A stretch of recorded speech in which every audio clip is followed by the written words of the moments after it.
Hello friends, आप सबका अर्चना Harry channel पर बहुत बहुत स्वागत है। हम लोग विराम चिन्ह पढ़ रहे थे। चलिए उसका थोड़ा सा रिवीजन कर लेते हैं, फिर उसके आगे का पढ़ते हैं।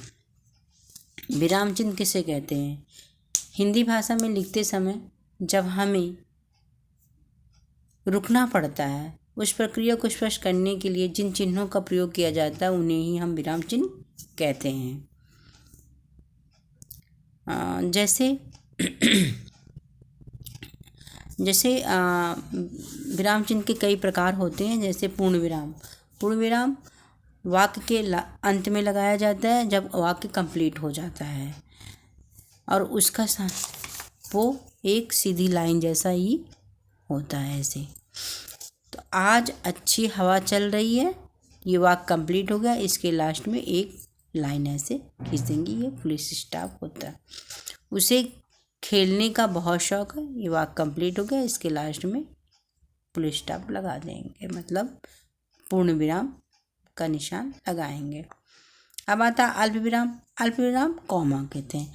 वाक्यों में बहुत कम समय रुकने के लिए अल्प विराम का प्रयोग किया जाता है। इसका प्रयोग अलग अलग स्थितियों में किया जाता है, जैसे कहीं शब्दों को अलग करने के लिए, कहीं वाक्यों को जोड़ने के लिए या कहीं शब्दों को जोड़ने के लिए इसका प्रयोग किया जाता है। चलिए देखते हैं। विभिन्न शब्दों को अलग अलग दिखाने के लिए अल्पविराम का प्रयोग किया जाता है। जैसे यश, राघव, रवि और नेहा एक ही कक्षा में पढ़ते हैं। यश और राघव, इन दोनों को अलग करने के लिए अल्पविराम का प्रयोग किया गया है।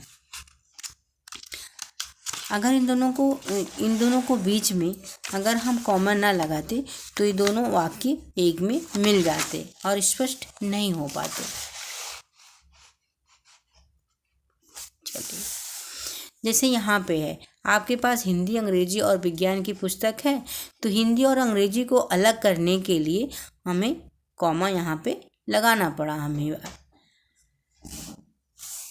चलिए आगे देखते हैं। वाक्य में दो अगली स्थिति क्या होती है कॉमा लगाने की, वो चीज़ हम देखते हैं। वाक्य में दो या दो से अधिक वाक्यांशों को जोड़ने के लिए, जैसे मैंने आपको पहले बताया, वहाँ भी अल्पविराम का प्रयोग किया जाता है। जैसे उसने कहा, एक वाक्य छोटा, वह भी जाएगा, दूसरा वाक्य। इन दोनों को जोड़ने के लिए हम अल्पविराम का प्रयोग करते हैं। जैसे मैं जाऊँगा, तुम भी आ जाना, इन दोनों को जोड़ने के लिए कॉमा का प्रयोग किया जाता है। अब तीसरी स्थिति क्या होती है, चलिए वो देख लेते हैं। किसी को संबोधित करने के लिए अथवा हाँ नहीं में उत्तर देने के लिए भी अल्पविराम का प्रयोग किया जाता है। जैसे बच्चों, कॉमा, ये टीचर संबोधन कर रहा है बच्चों को ही संबोधित करके बोल रहा है टीचर। बच्चों, कॉमा लगाया, रुकना। कल हम पिकनिक पर चलेंगे, तो बच्चे हाँ में जवाब देते, हाँ कल बहुत मज़ा आएगा। तो यहाँ पे रुकना हो रहा है थोड़ा थोड़ा, इसलिए यहाँ पर हम लोग अल्पविराम का प्रयोग करेंगे। अब चलिए देखते हैं अर्धविराम। अर्धविराम सेमीकोलन, जो कि कॉमा और एक ऊपर बिंदी रहती, इस तरह का सिंबल होता है। वाक्य में जहाँ पूर्ण विराम से कम और अल्पविराम से अधिक रुकना हो, वहाँ अर्धविराम का प्रयोग किया जाता है। चलिए, आलस छोड़ो, आलस्य छोड़ो, सेमीकोलन, मतलब अर्धविराम। काम पर ध्यान दो, आलस छोड़ो, ये हमारा स्पष्ट हो रहा, आलस छोड़कर काम पर ध्यान दो। तो यहाँ पे रुकना पड़ रहा है, इसलिए यहाँ पे थोड़ा सा रुकना पड़ रहा है, यहाँ पे हम अर्धविराम का प्रयोग करेंगे। आलस छोड़ो, काम पर ध्यान दो।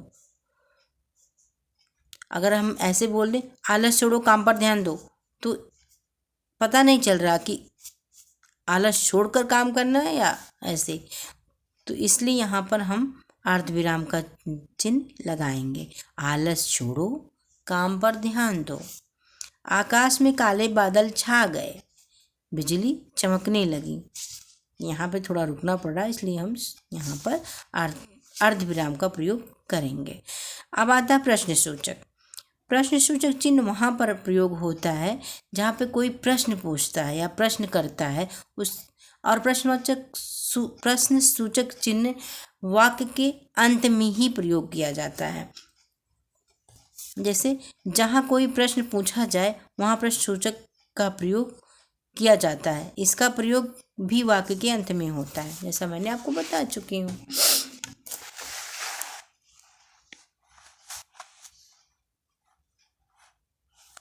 चलिए, आप यहाँ कब आए? पूछ रहा है, क्वेश्चन कर रहा, आप यहाँ कब आए, इसलिए यहाँ पर प्रश्नवाचक चिन्ह का प्रयोग हुआ। आप कहाँ रहते हो, ये भी प्रश्न पूछ रहा है, तो यहाँ पर भी प्रश्नवाचक चिन्ह का प्रयोग करेंगे। अब आता है विस्मयादि सूचक चिन्ह।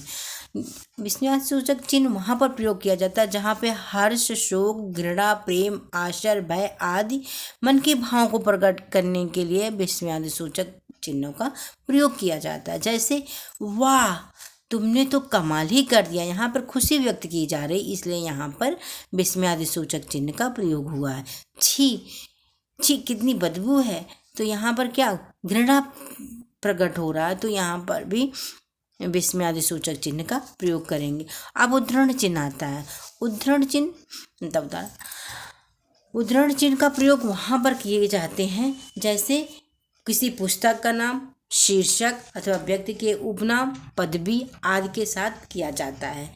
जैसे देखते हैं गोदान क्या है? गोदान प्रेमचंद की सर्वश्रेष्ठ कृति है। इसको स्पेसिफाई करने के लिए हम गहरा उद्धरण चिन्ह का प्रयोग करते हैं। ऐसे रामधारी सिंह दिनकर क्या है? टाइटल है, इसलिए हम इसको एक गहरा उद्धरण चिन्ह के अंतर्गत लिखेंगे। अब आता है दोहरा उद्धरण चिन्ह। दोहरा उद्धरण चिन्ह में कुछ ज़्यादा खास नहीं होता, बस जहाँ पे आपने ये एक लगाया है वहीं पे डबल दो लगेंगे। जैसे तिलक ने कहा स्वतंत्रता हमारा जन्मसिद्ध अधिकार है, तो ये किसी का कथन है, इसलिए हम इसको स्पेसिफाई करने के लिए दोहरा उद्धरण चिन्ह में लिखेंगे। देखिए, जैसे मैंने कहा दो लगा, देखिए दो यहाँ पर लिखा हुआ है। तुम मुझे खून दो, मैं तुम्हें आज़ादी दूंगा, ये भी कथन है। ये सुभाष चंद्र बोस द्वारा कहा गया कथन है। इसको भी हम दोहरा उद्धरण चिन्ह में लिखेंगे।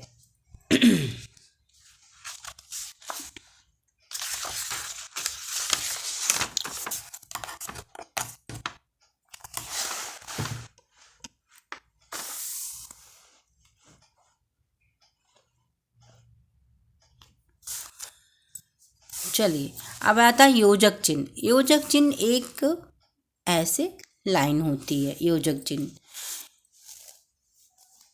चिन्ह का प्रयोग दो एक जैसे शब्दों को या विपरीतार्थक शब्दों को तथा आपस में तुलना के लिए किया जाता है। जैसे ये क्या है? उतार चढ़ाव, ये विपरीतार्थक अर्थ हैं, तो इनके बीच में हम क्या करेंगे? योजक चिन्ह का प्रयोग करेंगे। जल्दी, जैसे एक समान वाक्य हैं, एक जैसे वाक्य, इनको जोड़ने के लिए क्या करेंगे? योजक चिन्ह का लगाएंगे। और रात दिन, ये भी क्या है? ये विपरीतार्थक शब्द हैं, इनके बीच में भी हम योजक चिन्ह का प्रयोग करेंगे। माता पिता शब्द में भी हम योजक चिन्ह का प्रयोग करेंगे। अब आता है निर्देशक चिन्ह। निर्देशक चिन्ह जैसे ऐसे योजक चिन्ह की तरह ही होता है, थोड़ा बड़ा होता है। ये किसी बात का निर्देश देने के लिए अथवा कोई उद्धरण, विवरण या कथन स्पष्ट करने के लिए निर्देशक चिन्ह का प्रयोग किया जाता है।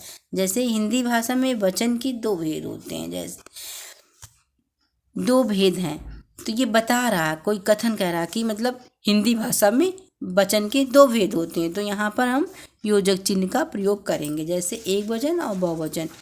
जैसे ये आदेश दे रहा, निम्नलिखित में से किसी एक पर अनुच्छेद लिखिए, ये क्या दे रहा? आदेश दे रहा, तो यहाँ पर हम योजक चिन्ह का प्रयोग करेंगे। अब आता है लाघव। वाक्य में शब्दों को पूरा ना लिखकर संक्षिप्त रूप देने के लिए लाघव चिन्ह का प्रयोग किया जाता है। जैसे डॉक्टर लिखते हैं हम लोग, डॉक्टर न लिखते डा लिख के और एक ऐसे शून्य लिख देते हैं, तो डॉक्टर ने मुझे कुछ दवाइयाँ दी। आज प्रोफेसर ना लिख के प्रो लिख के एक गोला करते हैं छुट्टी पर हैं।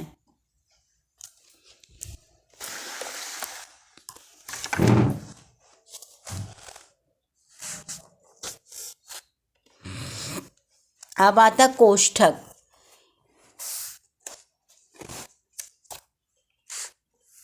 कोष्ठक वाक्य के बीच में आए शब्दों अथवा पदों का अर्थ स्पष्ट करने के लिए कोष्ठक का प्रयोग किया जाता है। जैसे भारत के लौह पुरुष कौन है? सरदार पटेल। अगर लौह पुरुष करेंगे शायद कंफ्यूज हो, इसलिए सरदार पटेल को लिखने के लिए हम इस कोष्ठक का प्रयोग करते हैं। तो इसका मतलब समझ में आ जाता है कि लौह पुरुष किसको कहा जा रहा है? सरदार पटेल को कहा जा रहा है। भारत के लौह पुरुष सरदार पटेल ने आज़ादी के लिए अपने प्राण के तक त्याग दिए। ठीक। इसके अतिरिक्त नाटक आदि में हाव भाव को व्यक्त करने के लिए भी कोष्ठक का प्रयोग करते हैं। जैसे रवीना गुस्से में, क्या तुम मेरा काम नहीं करोगे? क्या तुम मेरा काम नहीं करोगे?